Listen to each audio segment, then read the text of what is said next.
The Wellness Show, episode 228. Welcome to The Wellness Show, a podcast on health and wealth. I'm your host, Tyhson Banighen, the founder of the Extraordinary Healing Arts Academy. Join me as we get the latest insight, tips, and strategies from wellness providers, coaches, and successful, heart-centered entrepreneurs, and much, much more.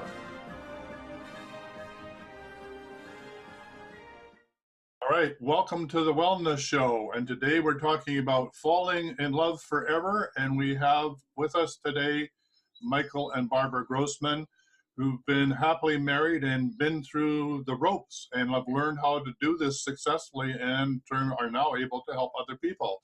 So welcome to the show. Nice to be here with you.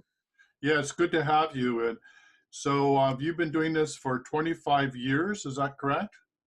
Right. Yes, I'm a medical doctor, and while I work full-time as anti-aging, I have a passion for working in my wife's arena, the counseling area. My wife's a PhD marriage counselor, and we've been doing it for 25 years. I've taught thousands of couples. We have a lot of fun doing this.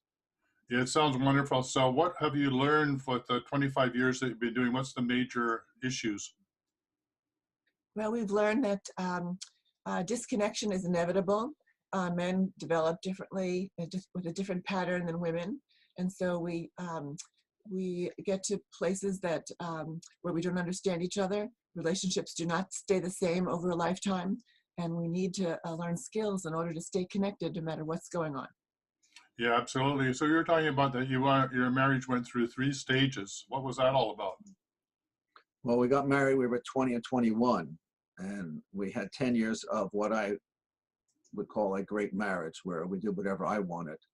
And I enjoyed that a lot.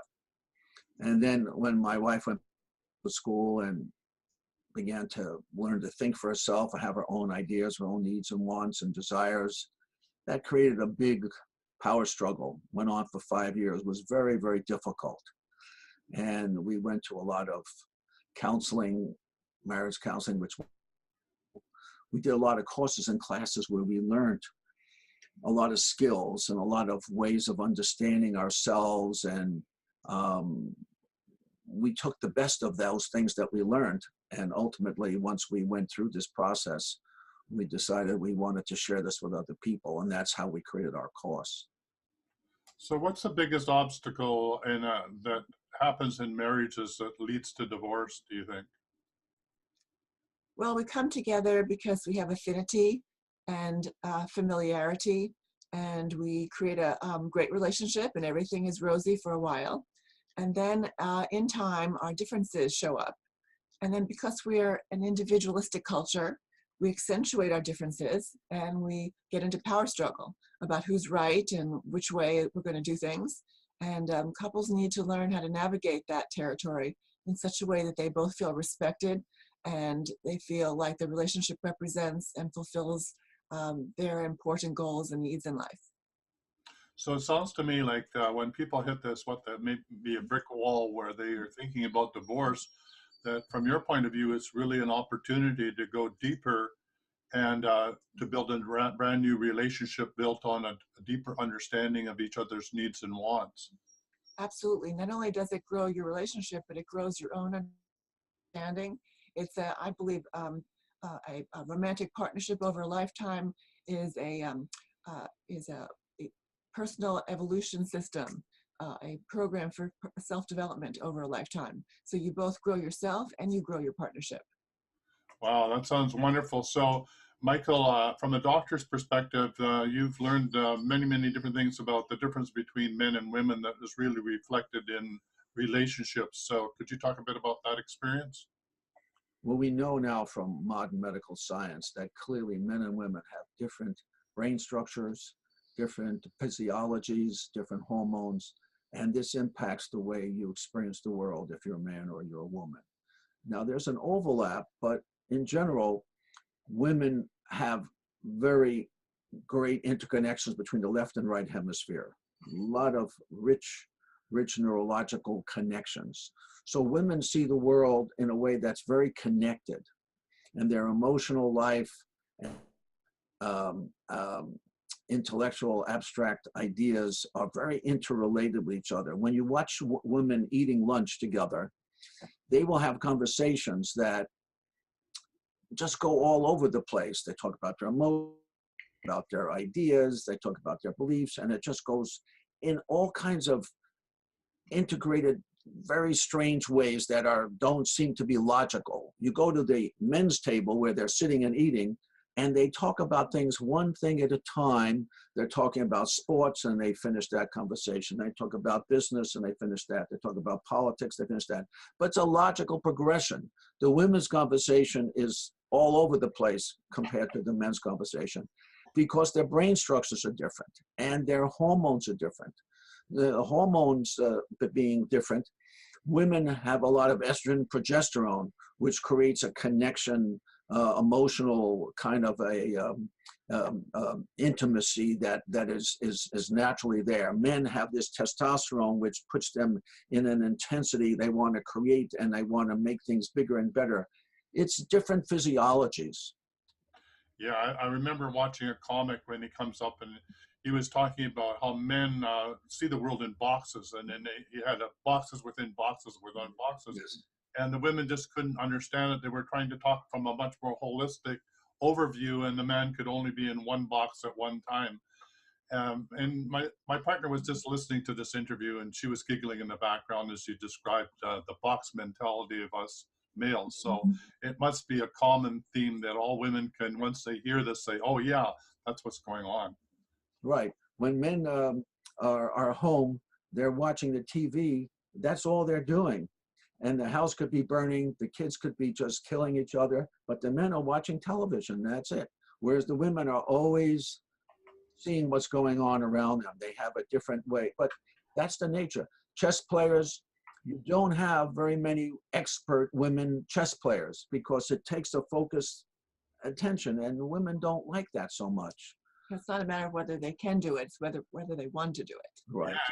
And good, if the house is burning, I would like to have a woman to remind me to stop watching TV or what, and get out of the house. So yes, so we live in a very masculinized world, and so that's really the predominant way that the culture wants to view the world, as very boxy or from a scientific, rational point of view. And I know, Michelle, that you, uh, uh, in your marriage, went and did your doctorate. And so could you talk about a bit about that experience of the shift that was made from being in a relationship and the move that you made consciously as you went to university? What sort of shifts did you have to go through? Well, so Michael was busy building his career and his practice as a medical doctor, and I was raising two children. And at that time, Michael was very focused on accomplishing, and my life was about connection and taking care of people and nurturing.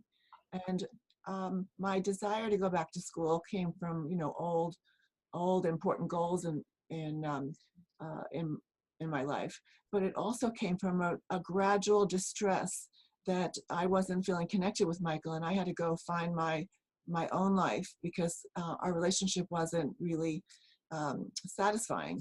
And so over that period of time, before I ventured out into fulfilling my own career desires, I was growing in disappointment and resentment that the relationship wasn't really connected. I did go to school. My intention was to fulfill my purpose and also to become independent. I was intentional about that because I did not know how our relationship would work out. And I grew myself. I operated out of my own deepest vision for my own life, and I became was able to stand on my own 2 feet and articulate more of what I wanted. And it shifted our relationship from my just accommodating and agreeing, presenting things, to really negotiating and partnering and creating a whole different structure for our relationship. So were you then able to learn the communication skills to get your needs and wants communicated with each other? Because for most people, this is the crossroads where the concept or the talk around divorce comes in, because they don't know how to make these shifts, right? They don't know how to hear each other. Right.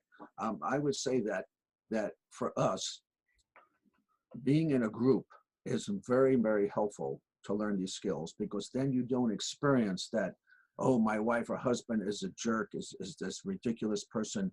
You see in the group, gee, everyone has that problem. There's nothing personal about it. Mhm. And so that's very helpful. And then when you learn these particular skills, you realize that everyone needs to learn the skills. And then when you practice them, as we do in our group classes, people learn what they need to experience more connection. And so these are not personal things. These are things that everyone has to learn, and you're not going to learn them just from just living. You have to actually make an effort to learn these specific skills. Right. So this is a new set of skills that people really need to learn. Absolutely. The skills that get you together in the first place are not the skills that are going to help you transform and develop your relationship to a new level. And I was fortunate to find mentors and teachers who helped me along the way. I mean, underneath my anger at Michael for being so distracted from me and the children, I still loved him. And I wanted my children to have parents. I grew up, for most of my childhood with a single mother, and I know what that's like. And I did not want that for my children. And so I was very motivated. And what I saw is that it's not it's not inevitable that people fall away from each other and stay away from each other. It takes an intentional recommitment to learning a whole new set of skills that will get you to where you want to go in relationship. Well, that sounds very encouraging. So one of the statements you said to ask you about is you're never upset for the reason that you think. That's a really interesting statement. Yes. So what that means is that whenever there's an upset, it's based upon past upsets that have occurred.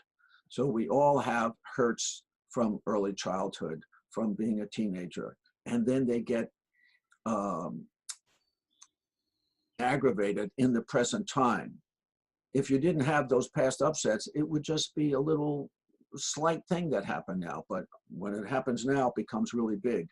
When you share with your partner what your old hurts are, and that you ask nicely, gee, when you say this and you act that way, it really sets off this old stuff from me. Then your partner doesn't personalize it like you're just trying to be mean to them. They understand why you have that kind of need.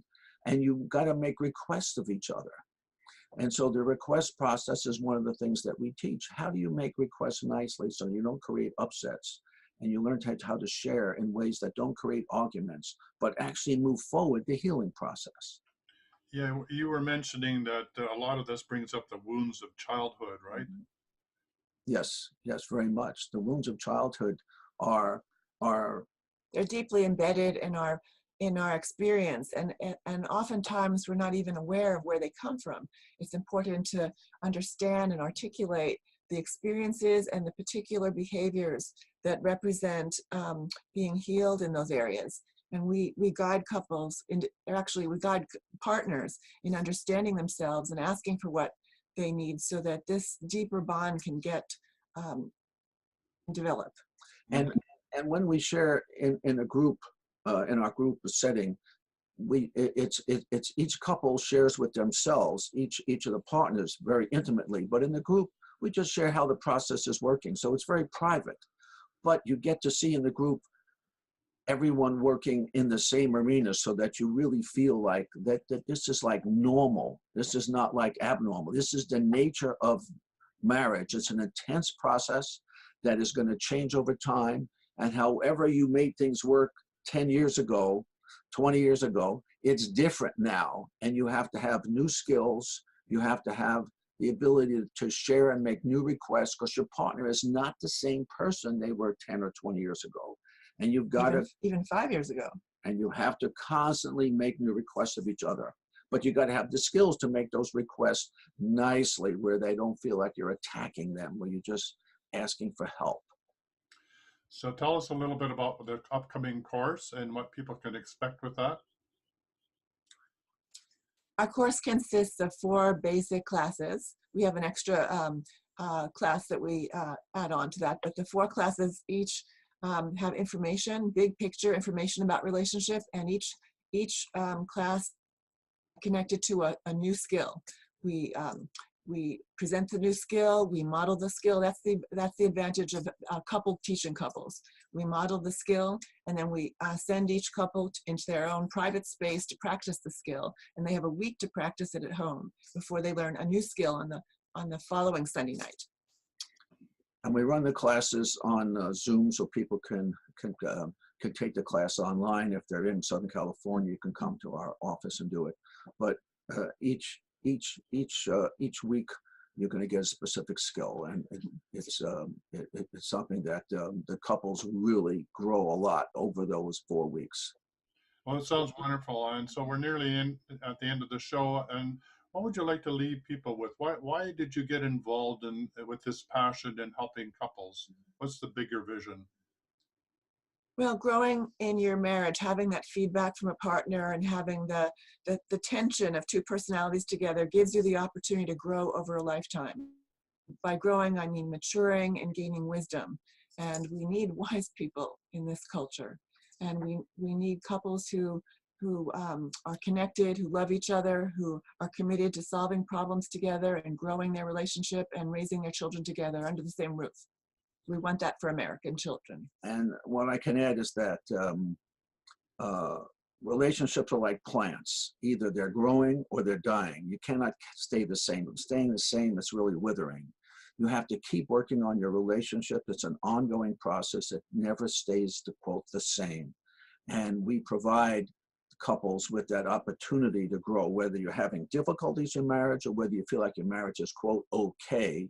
You need to take the class because it's going to make your relationships bloom and blossom. And the intensity of love can get very, very strong. And we want you to feel God's presence through your relationship. It should become the focus of your life when it's working well.